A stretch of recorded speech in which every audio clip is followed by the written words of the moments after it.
我聽到啊，今日有3個姊妹咧喺我店入邊咧就討論緊我手上戴嘅呢款手鐲，我真係諗唔到啊！即係講真啦，佢呢款手鐲嘅話咧，都係重工到咧係令到人咧係狼開眼嘅。日常出門搭配啊，都係賺夠回頭率㗎。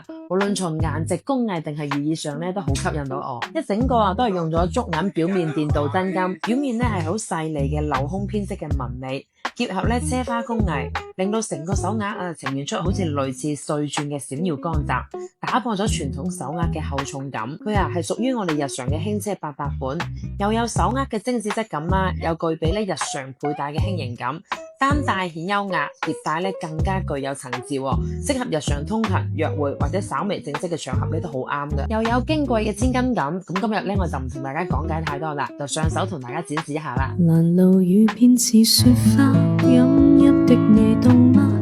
這風褸我給你無度有襟花，連掉了職也不怕，怎麼始終牽掛？苦心選中今天，想車你回家。